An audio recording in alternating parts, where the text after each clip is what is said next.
Ah, le sacro-saint diplôme, qu'est-ce qu'on ferait sans lui?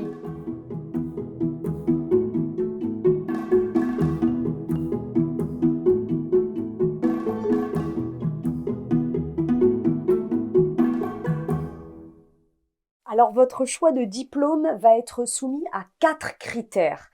Premièrement, le type d'activité que vous envisagez de mettre en place avec les enfants. Deuxièmement, le type de structure que vous avez choisi. Troisièmement, le type de fonction que vous allez avoir au sein de la structure. Et quatrièmement, bien sûr, le temps que vous avez à votre disposition pour vous lancer dans un parcours de formation diplômante. Nous allons voir les 4 critères un petit peu plus précisément. Alors les diplômes et certifications vont vous être utiles dans la mesure où ils attestent de votre parcours d'études, des connaissances et expériences qui vont avec auprès de vos interlocuteurs, donc les parents, les responsables, les politiques, etc. Ils sont également la clé de voûte de certaines autorisations de direction de structure. Par exemple, vous ne pouvez pas faire reconnaître votre structure comme accueil collectif de mineurs si vous n'avez pas de diplôme. Contrairement à d'autres pays, il n'existe pas de diplôme d'État spécifique aux fonctions de directeur ou de salarié d'une école en nature. Donc vous allez forcément tomber dans l'une ou l'autre de ces catégories existantes, l'encadrement institutionnel d'enfants scolarisés ou non, école, crèche, etc., ou bien le domaine de l'animation socio-culturelle, éducative, sportive, etc. Donc d'abord, on va regarder si vous avez besoin d'un diplôme, et ce, en fonction de votre situation et des catégories administratives que je lis ici sur Légifrance. Le lien est sous la vidéo.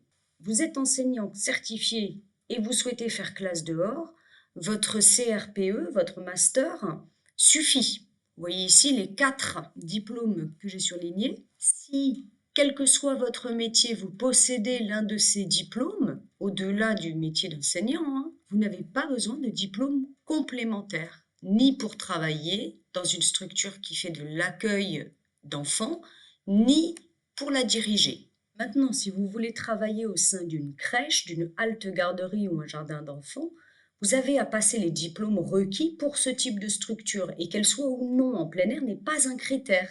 Donc si vous voulez devenir agent ou auxiliaire de crèche, éducateur de jeunes enfants, auxiliaire de puériculteur, vous passerez le CAP petite enfance, puis le concours ATSEM, assistant territorial spécialisé des écoles maternelles.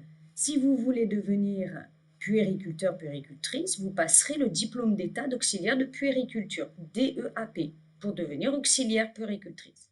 Maintenant, vous voulez travailler ou diriger un enfant qui n'entre pas dans la catégorie accueil collectif de mineurs. Je vous remets ici les critères qui nécessitent la déclaration de votre structure en tant qu'accueil collectif de mineurs. Je vous ai mis le lien sous la vidéo. Donc, si vous voulez travailler dans une structure qui n'est pas accueil collectif de mineurs, vous n'avez pas besoin de diplôme spécifique. En revanche, si vous déclarez votre structure comme accueil collectif de mineurs, sachez que plus d'une centaine de diplômes et de certifications vous permet de travailler et ou de le diriger.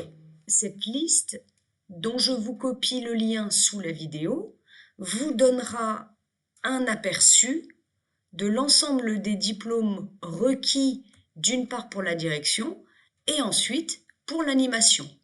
Donc regardez, vérifiez bien que vous n'ayez pas, en complément de ce qui est mis sur Légifrance, l'un ou l'autre de ces diplômes avant de vous engager dans un processus certifiant et diplômant. En dehors de ces obligations juridiques et administratives, la passation d'une certification ou d'un diplôme, mais surtout le suivi d'une formation et l'expérience qu'elle apporte, est surtout une affaire de perception.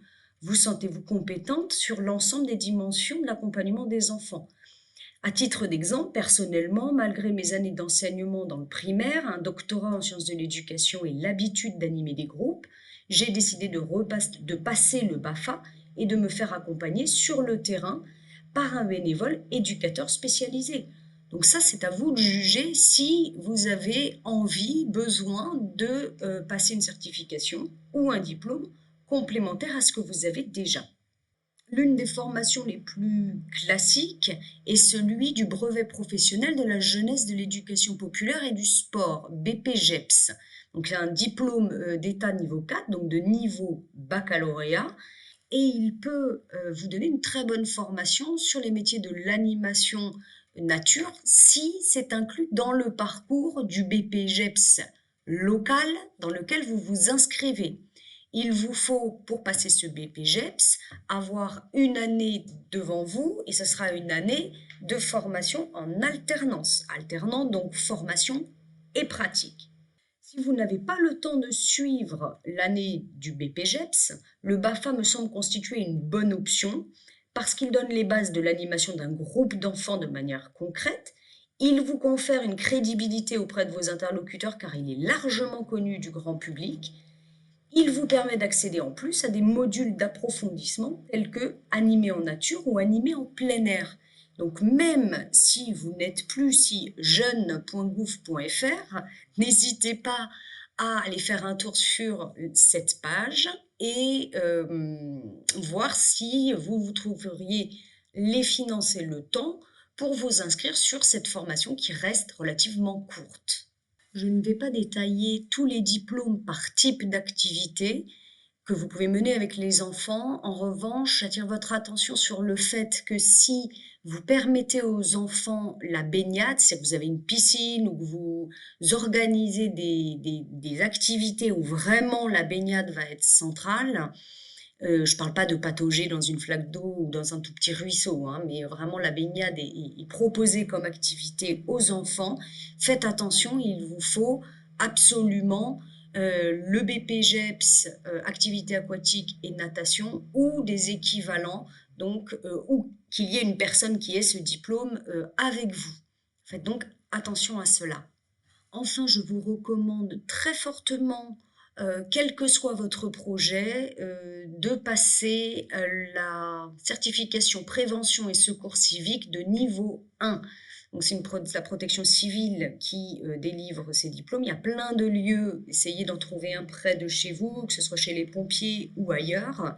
Mais c'est quand même, il me semble, un préalable avant de recevoir des enfants, surtout si vous êtes le seul adulte sur place.